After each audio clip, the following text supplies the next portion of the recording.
Hello Tubesters, it's Gav. Welcome to another one of my videos. Today we are looking at these, the Victrix Bavarians, Napoleonic Bavarians.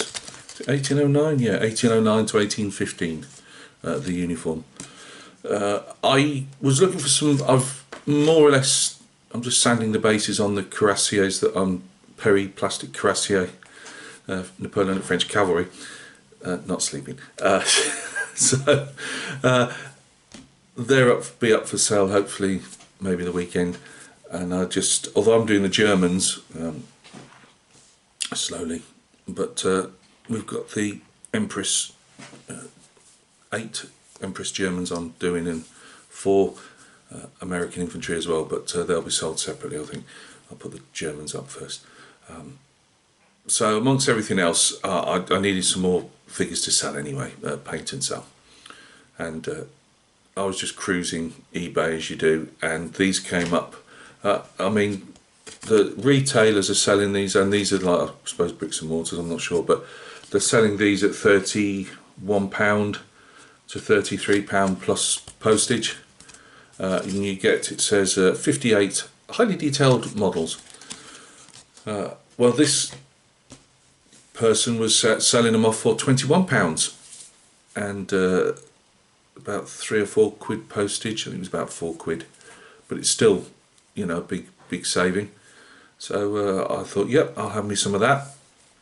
You get you get a march attack. You get 32. Let me just read it out to you. I'm so organised today, as usual. Does it actually say on this number wise? No, but I think you get 32 march attack figures. So muskets at the shoulder. And you get around 8, I think it's 8, 16. No, I think you get 16 firing poses, and a small selection of, well, you get 2 mounted officers, which is always good because they don't normally put the mounted officers, like Perry's don't normally put mounted officers in. It's just, I mean, obviously the colonels weren't, or the lieutenant colonels weren't always mounted. Obviously if the lead's flying, they might have a horse left to mount, but you know, it was a nice, it's as people have said, it's a nice touch to have a couple of mounted. It's the same pose, and the same pose horse, but that's just picking at things. It's they're nice. I stuck 4 together. So anyway, what I've decided I was going to do was, rather than, I mean, painting 58 would burn me out, so I'm going to do the 32 figures. There'll be a few left over because I'll be obviously mixing in a couple of command poses with those as well. So in that 32 there'll be a standard bearer, which will be an NCO, I believe, as it's a German regiment. NCOs tended to carry the colours there, and I believe Bavarian's going to carry 1 colour.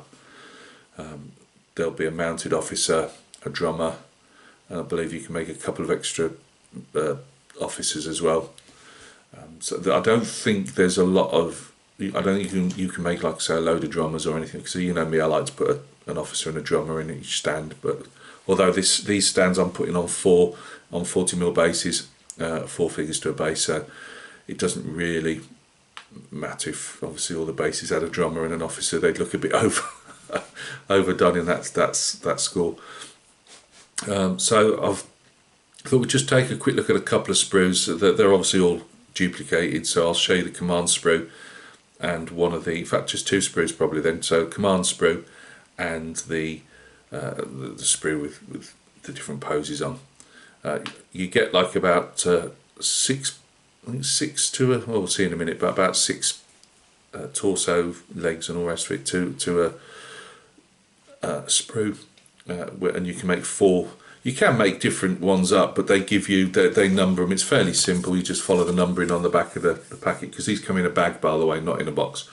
And you just follow the numbers they give you, and it'll give you a couple of backpack options. And the backpacks are just, you know, you can have a frying pan on the back, or an extra canteen, something like that, you know. But it just gives you that tiny bit of variation. I'll go into the heads and stuff in a minute when we have a look at the sprue. So yeah, we'll go down to the bench. I've made 4 up. I've seen not painted, not even cleaned off. I mean, there was, I believe, release agent on these, so I would suggest, and that's they've got to have some type of form of release agent to get them out the mould. So that's not a criticism. I just mean I would advise you to wash. Perries don't seem as bad. I do wash the Perry ones, but they don't seem as bad. This one had a fairly, you could feel the sheen on it, I believe. If it might not be release agent, it could be the plastic, but do wash them in some sudsy water, you know, washing up liquid. Then just give them a wash off with some cold water just to wash the suds off them. But yeah, so mine, what I normally do in mine, once I've demould lined them, and obviously the plastics stick together, I then go around with a glue, the same glue. So I use the Tamiya different hot glues and normal glues. I use the normal Tamiya glue to put the backpack on because I think it goes slower, it melts slower, and it gives you, it will hold the backpack, but it will also, there's, you know, you don't have pegs on these backpacks because they give you it so you don't even have to have a backpack on if you want. You know, the straps are all done, the cord for the drinking canteens there. On the back of the canteen, on the back of the backpack, there's a very slight indentation where you can place it over the cord so it sits a bit tighter, but they still don't sit absolutely perfect. And again, that's not a criticism. It's only they've got to try and get that backpack to fit over the different straps and stuff like that. And as I say, if you went and put a peg on and a hole to put it to, you couldn't have them without backpacks if that was what you wanted. You know, so I understand that. So I use the white Tamiya glue lid, that stuff, the thicker stuff, to do the backpacks, and then I put the arms. Some of them you need to stick an extra arm on. And the musket and stuff, I just stick with a normal quite hot glue, the extra thin is what it's called, and that does it for me. But then I'll use the extra thin afterwards when I've done a few of these, and I'll go around and it melts all the bits of where I might have pulled a bit of plastic up. It tends to melt that nice and just clean up the figure. And then I will, before I put the primer on, I will then clean them off with some isopropyl alcohol, you know, that rubbing alcohol, and I just get a cotton bud, is the word I was after, and just wipe it round, just make sure all the fluff isn't sticking to the, you know, bits. So let's go down to the bench and take a quick look. Right, tubesters, thanks for joining me at the bench. Here we see the command sprue. We'll just have a look at the horse first. So the horse comes in two halves, the rest of it's on the stand in a second. Nicely done, I can't see any problems with that whatsoever. Obviously, like, it's almost as if it's going to, you know, go down and munch some grass or something. This is one of our, it's actually, whether it's an NCO, it could be an NCO, I'm not sure.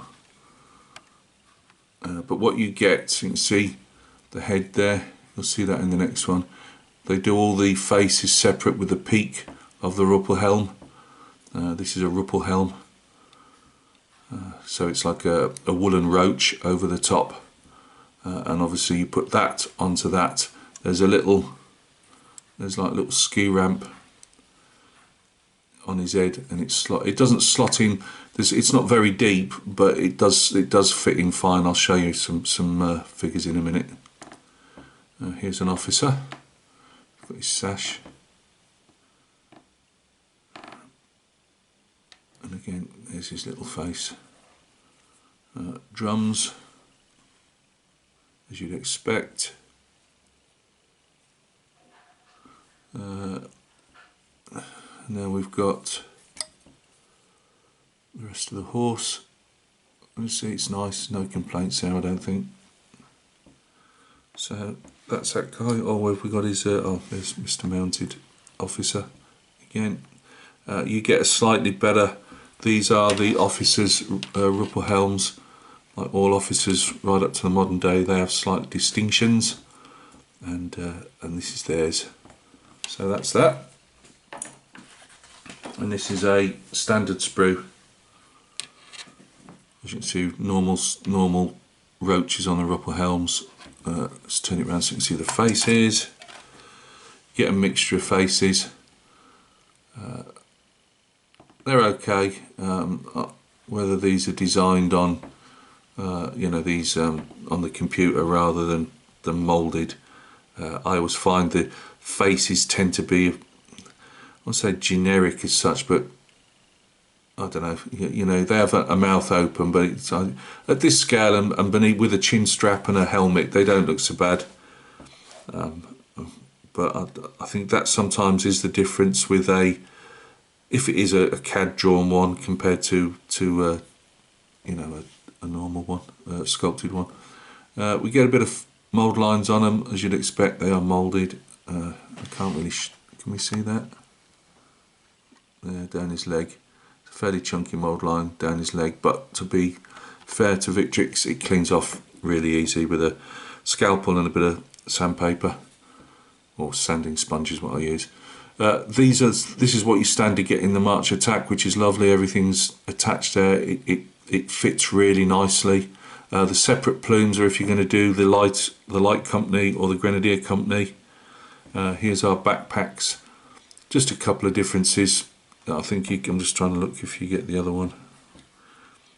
No, there is I swear, oh there it is, yeah, it's like a mess tin. Or no, it's a drinking canteen they've put on the back. But yeah, different, these are the shooting poses, hence all the different arms. I won't be able to tell you how they go together.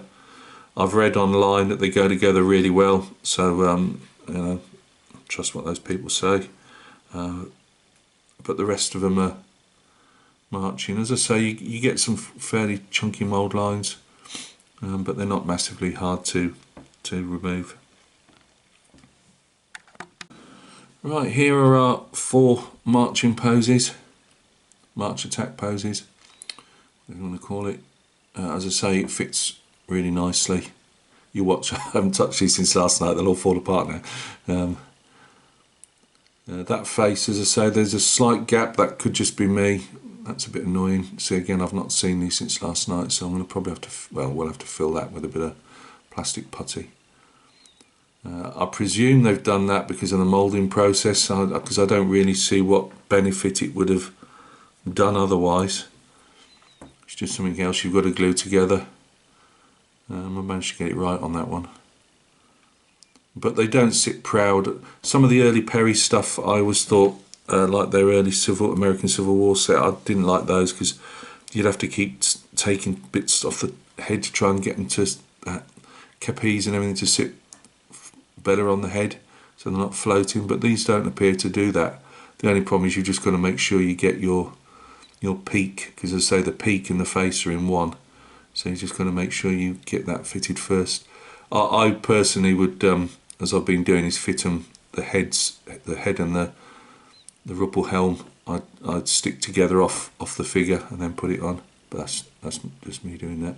So these little bits of thrift, as you can see here, these little bits and pieces sticking there, that will get removed with the glue. But you can move the heads, although they're designed, you know, that it's almost like the way the head's shaped to almost go one way. But I've had no trouble just moving the head slightly around.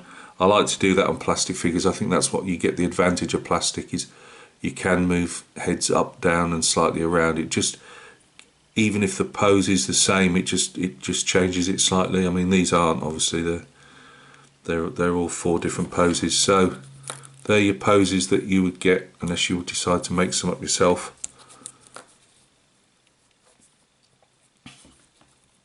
Let's move them. There you go. I will try and get in with them. There you go. I think they're fine. It's going to take time. The only thing, I suppose, if you've got 58, it's a fair old time sticking everything together, and that's the trade-off with plastic, though. You know, price-wise, I got this for a decent price off eBay. You'll have to decide if you think the price at the normalish price at 33 quid for 58 figures compared to something like Perry's, where you'll get a box of 32.